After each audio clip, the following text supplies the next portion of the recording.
Hey guys, welcome to another episode of Lowrance Training Academy. I am here with my HDS 7 Carbon, and what we're going to cover today is we're going to do the structure scan.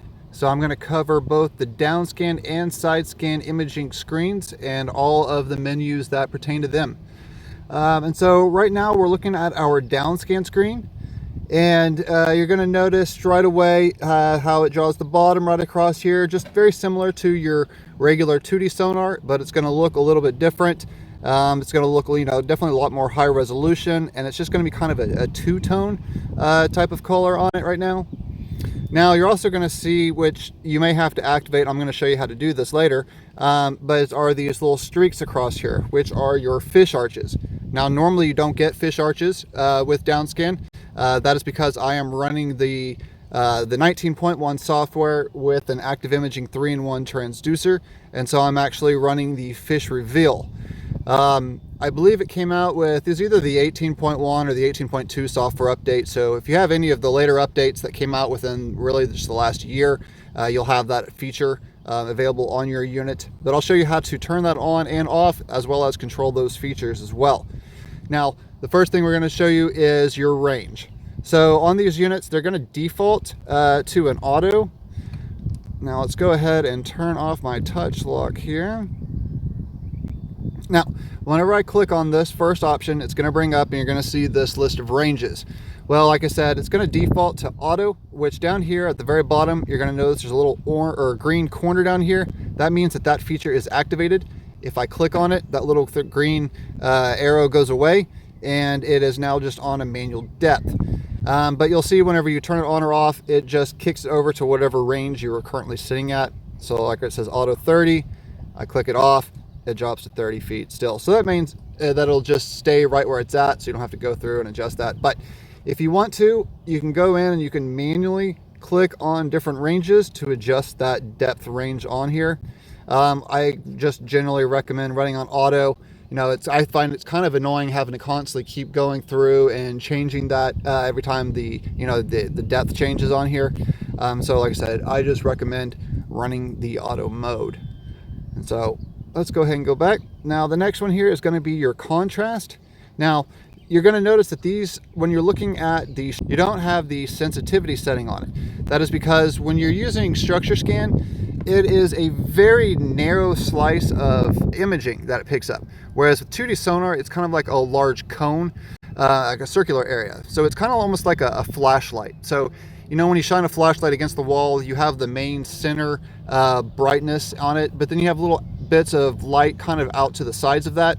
Well, your sensitivity works the same way with the sound waves. As you increase that sensitivity, it increases the amount of smaller bits of sound or light that it's picking up around the outside edges, so that it fills up your screen with more imaging. The lower you set your sensitivity, the more it shrinks it down. But like I said, with structure scan, it doesn't broadcast in that same way. It's just a really narrow, thin slice of area below you, and so it doesn't give you that option. So what they do give you is they give you contrast. But as you'll see, it's going to default into auto on here. Now you can click it and turn that off. Now anytime you have something in green, that means that it's on auto. Anytime you see something in orange like you do right now, it means that is on manual mode. But what you can do is when you click that off, you'll see the actual percentage of where you're at. It's going to default around somewhere between 74 to 76. Now if you click the little minus button down here, what it's going to do is it's going to darken our screen. And as we hit our plus button and increase the percentage, it's going to lighten it up. As you can see that it gets really bright. Now you don't really want to go too high or too low with them, because it's going to make your screen a little bit distorted and it'll be hard to see what you're looking at. So again, I usually recommend either running on default or just slightly off of that. It just kind of depends, maybe even the time of day or where you're at, the body of water you're on, can have some effect on that. But for now, I'm going to leave my auto contrast on. As you see, it switches back to green. Now let's go back. Now the next one is going to be our palette. Now these are the different colors that you can pick from. Right now I'm running on number 6, which is the sepia. Now I actually really like the number 1, which was a color added on, I believe it was either the 18.1 or the 18.2 update, which changed it to this nice teal color. You know, I really like the way that looks. You know, it's just, again, these are just kind of a personal preference. Now, a lot of people also like number 9, which is more of a blue color on here. But you can go through, play with it, see whichever color works best for you. Now, I'm going to go ahead and go back. Now we're going to wait on this boat. Okay. All right, now the next menu is going to be our advanced. When we go to it, all you're going to see is your surface clarity. Now this is similar to like your Sonar surface clarity, where you can go either between off all the way to high. Now these are filters, so the higher you go, the more it clears out usually the top 5 feet of water on here. But you usually don't want to go too high, because any kind of fish or anything that may be in that top area, you will lose if you go too high on it. All right, so let's go ahead and go back. And back there. Now, you also can go in, like I said, you see the fish reveal options. Before I go into that, I'm going to show you actually how to activate that. So let's go ahead and go into our more options down here. All right, so now that we're on the screen, the first option you're going to see is your stop sonar. All that does is it just stops the screen from scrolling, and it stops your transducer from pinging the down imaging. Now this only applies to just the screen that you're on. So if you hit stop here, it's still going to keep broadcasting your sonar. And so if you wanted to stop both, you'll have to go to both screens to do that. But you can either turn it on or off. As you can see, I click it and it just picks right back up. Now the next one was that fish reveal. Now when you click on that, that will actually remove that fish reveal menu that we saw there before. Now if we want to add back on, we can click on it and it turns back on. Now on these options, you'll see a little orange corner on it. That means that that feature is just activated on there. Now the fish reveal is this really cool option on here where it takes your 2D sonar and it just takes the water column area, so the arches and things like that, and overlays them on top of your down scan screen. I really like this feature because it allows me to see both the structure on the bottom as well as my fish arches. So that way I don't have to run a split screen on here, especially when I'm running like on my kayak and I'm running just a little 7-inch unit. When you're running a split screen, it makes it really difficult to, you know, really see the screen as well as you could. And so I really like activating the fish reveal feature on here. And I even use it on my bigger units. I think it's a really great feature that Lowrance has added to these units. Now, the next one is going to be our range lines. When I click on it, you just see these lines that show up on here. Really all that does is it allows you to just be able to quickly tell how deep a certain target is. So you'll see how this little arch here is right at 5 feet. I can quickly see this arch right there is right at 15. You know, I don't really care for having it on there, but you know, for more the beginner user, you know, I think it might be a pretty helpful feature. But I'm going to go ahead and turn that off. Now we have our preview, which just like on our sonar, you have your off, cursor only, and always. Now what that is if you touch on your screen, so you'll see like right here where it gives you the little window preview, what you can do is you can touch it with your finger and you can drag it across like that to kind of scan back through previously scanned areas. And so you just tap on your screen to bring that up. That's when you're on the cursor only. Now if you select the always feature, this little preview window up here will always be on your screen. To me, it just kind of takes up a little bit extra area, and if I really wanted to scroll back, I would just tap on the screen to pull it up. That's why I prefer using the cursor only option. Now you can also turn it off to where if you tap on the screen, it goes away entirely. It doesn't show back up, but I like being able to have that feature when I need it, so I just set mine to cursor only. But to get to go away, we click back, and then clear cursor, and you'll notice that it just disappears off of the screen there. Now let's go back in. Now on here, like I mentioned, you'll see the fish reveal options when we activated that feature. So when I click on it, now you're going to see these options on here. Now I know before I mentioned that downscan doesn't have sensitivity, and it still doesn't. The sensitivity setting you're seeing here is for the sensitivity of the sonar image that it's laying on top. Now all of these options are for that very reason. They're only for the 2D sonar. They don't affect the actual structure picture. So if I click on my sensitivity here, I can go up or down with it to increase the amount of sensitivity that I'm getting on my my overlay. Now you have the same thing for the color line. I can go through and I can drag it up and down to adjust how blue or how yellow they show up on there. I can go back. And the same thing applies to the sensitivity. I didn't show you. You can grab it, you can drag it up and down. Now you also have your surface clarity. Now this is just like on any other screen. It just affects really the top 5 feet of water. You can go through and increase it if you're just getting too much clutter in that area. But again, because it is a filter, the higher you go, the more it will remove. And that is including fish arches and other objects in the water. So you really don't want to necessarily go too high with it. So I set mine to just low. And then the very last one you're going to see here is our palette.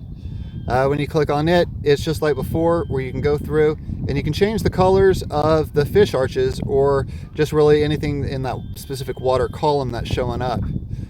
You know, you can just go through, play with it, see which one works best for you. In reality, I mean, it's really just a, you know, kind of a user preference type of thing. I actually really kind of like the way that number 12 looks on here. You know, but just don't forget that it'll also show the structure, which let's say like the little fishes and stuff, they'll show up as like little blobs and streaks, but they will show up behind the arches, so it does make them a little bit more difficult to see.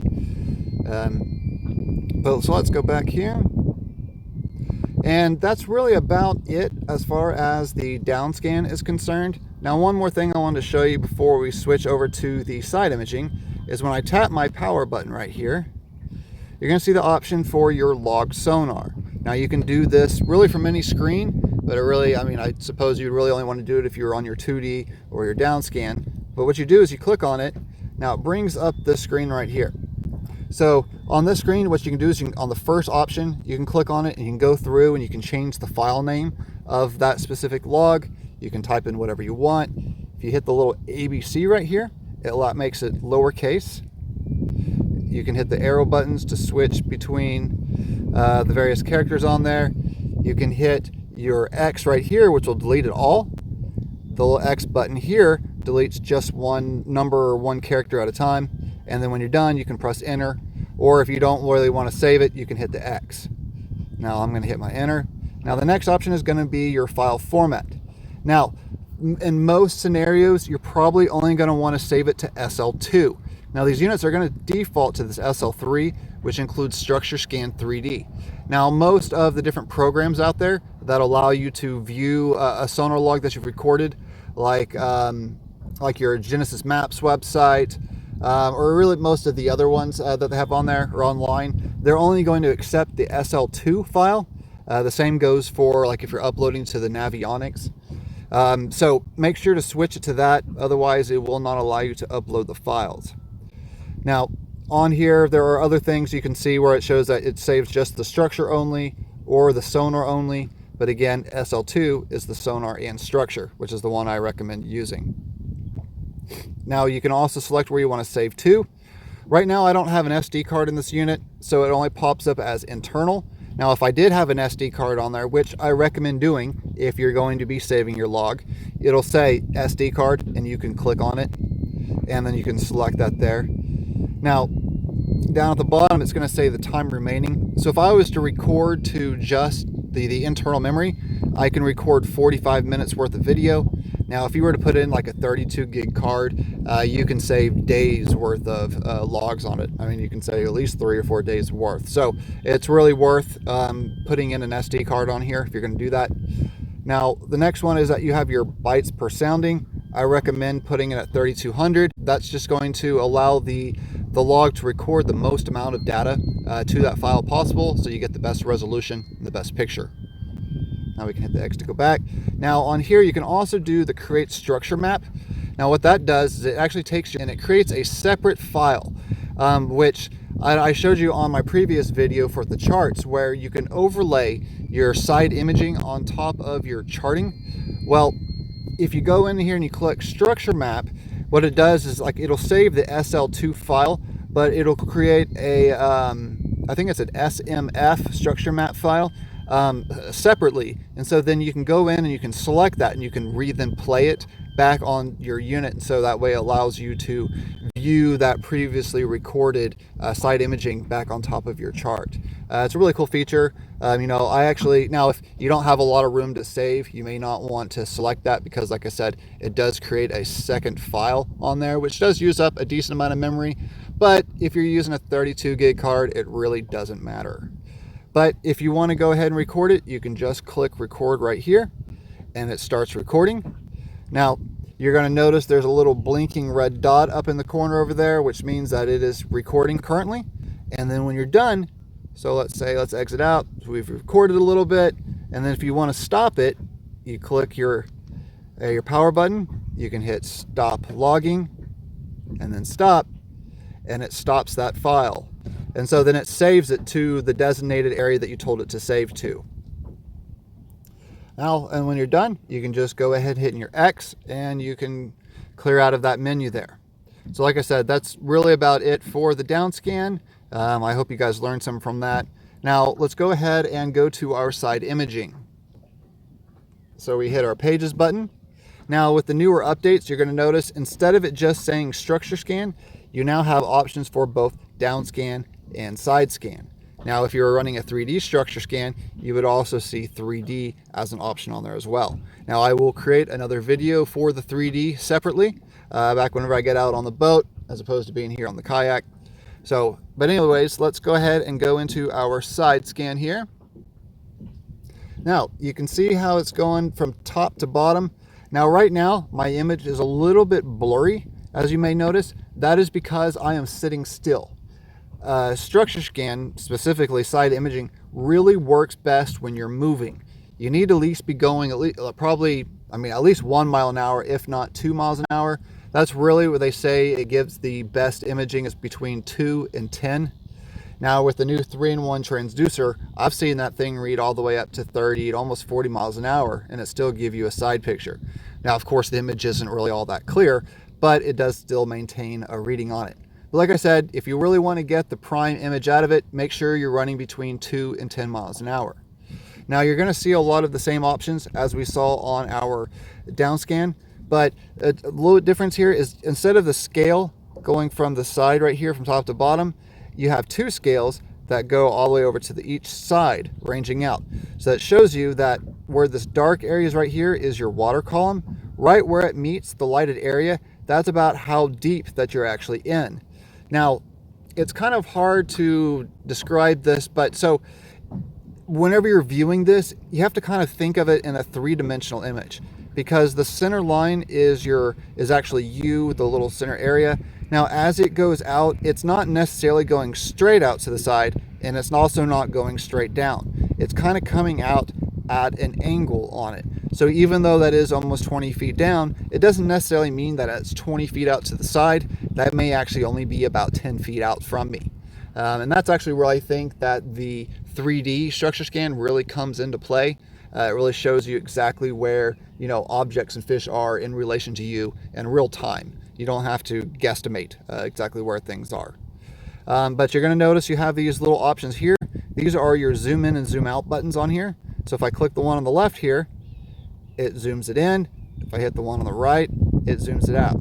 Now really what you want to do is you want to get it to where the right where it cuts off from dark to light, you want to move that all the way out to the outside edge of the screen. So like here, if I hit that, it stretches it just so that it fits it right to the outside edge. So that way I'm getting the maximum amount of area or coverage on my screen at all times. Now the unit should do that for you. Now if you click on range up here, you can set it to auto, and what that'll do is as the depth changes, it will adjust that automatically for you. Now clicking on these buttons down here does the same thing as going in and manually clicking on a range over here. So I can click on these and I can go through and I can adjust the area that I want to view. Now I'm going to switch mine back to auto here. Now we go back. Now right here we're going to have our frequency. Now you can switch between your 455 and your 800. Now it kind of depends on what you're doing and where you're at, even the type of water conditions you're in. The 800 is a much more sensitive frequency. The higher the frequency you go, the more kind of imaging, the more higher resolution you get. but it does shorten the range on how far you can see. So I want to show you something here. Let's zoom in a little bit here. So as I zoom in, as you can see on the 455, I'm reaching all the way out here to 120 feet. Now, when I switch it to my 800, you're going to notice that it cuts out all this area, and I'm only seeing about 50 to 60 feet. So it really almost doubles your range when you run on the 455. So let's say you're passing underneath an overpass, or you're going next to some structure that you can physically see coming up out of the water and you're not seeing it on the screen. Switch it to your 455. It'll allow it to see a little bit further out, which will usually then allow you to see that structure, because it may just not be ranging far enough out to view it with the 800. But as you can also see, it's not quite as high resolution as the 800. But again, it really kind of depends on the water conditions that you're in. The clearer the water, the better your 800 is going to be. If you're just in really dirty, murky water, a lot of times the 455 will read a little bit better because it's not picking up all of that extra just junk that's in the water. So it'll give you a little bit of a clearer picture. So I'm going to switch back to my 800 for right now. I'm going to go back. Now I'm going to go ahead and I'm going to expand my range. Let's go one more time there. All right, now you'll also notice that we didn't have a frequency setting on the down scan. Well, that is on purpose. It doesn't mean that there's something wrong with the unit. When you're using the active imaging 3-in-1 transducer, Lowrance has created a proprietary frequency for it. So it does not allow you to go in and change that frequency to something else. It's somewhere in between 400 and 800. They really won't tell anybody what it is. Like I said, that's proprietary information. And so, like I said, if you're not seeing that frequency option on your down scan, doesn't mean there's something wrong. It means that it's actually working the way that it's supposed to. Now, you're also going to get your contrast here, which, like I mentioned before, you can turn it off, we can turn it on, and then we can hit our minus button to darken it. We can hit our plus button to lighten it. Now let's go ahead and go back here. All right, and so the next option is going to be our palette.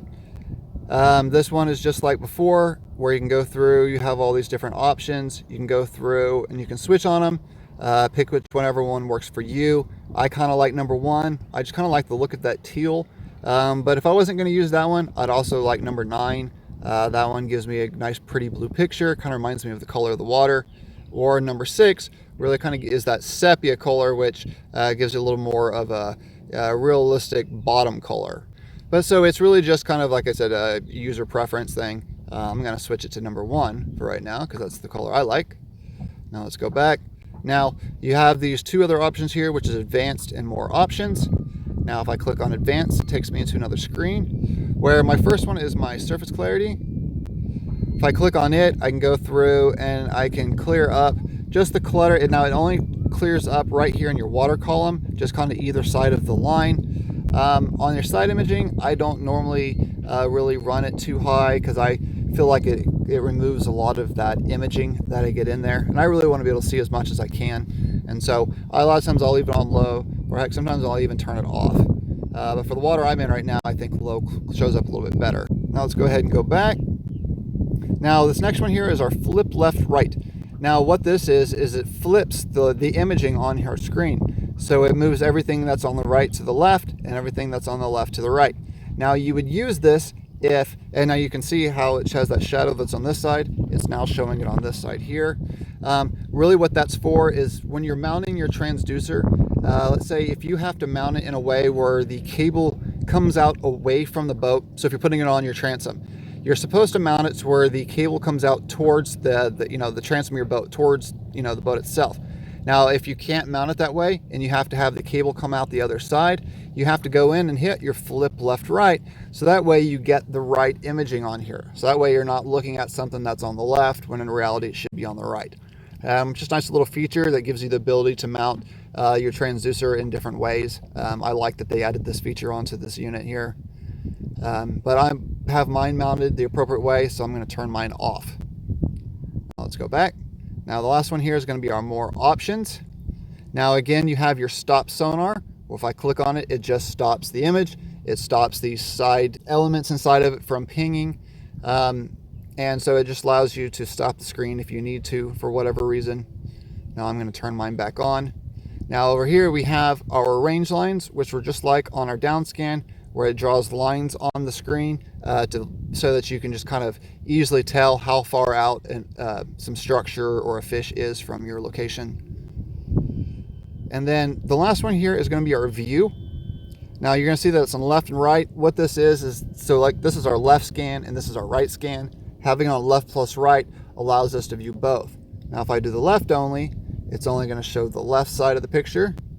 If I hit right only, it only shows the right side of the picture here. Now, on the bigger units, so on these lives, a new feature they added is if you're running a 12 or a 16, and I believe it also works on the carbons, you can do this new split screen feature where you can actually run just the left image here, your right image on this side, and then you can actually put other screens in the middle, like say your chart or your down scan or your regular sonar in the middle. I think that's a really cool feature they added to it. I use it quite a bit on my 12-inch unit.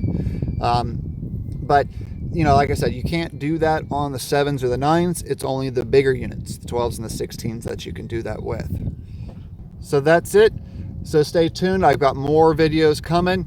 You know, I've always got new videos that I'm making on these different units. I will actually have some TI2 videos coming out soon. As you notice, right now I only have my hook and HDS videos, but I'll get those out to you guys soon. And as always, stay safe. All right, well that's it for today, guys. Thank you all so much for watching. And if you enjoyed this video, please like it below and hit the subscribe button and the little bell. This will allow you to get notifications every time I release a new training video for your favorite Lowrance product. Also, I wanted to give you guys some really exciting news. We will have our very own website pretty soon, LowranceTrainingAcademy.com. It's going to have even more of your favorite in-depth, comprehensive training videos, so keep an eye out. Of course, I'll be sure to let you all know along the way when it will be up and running. And don't forget, when you watch videos from Lowrance Training Academy, the difference is night and day. Alright, I'll see you all next time.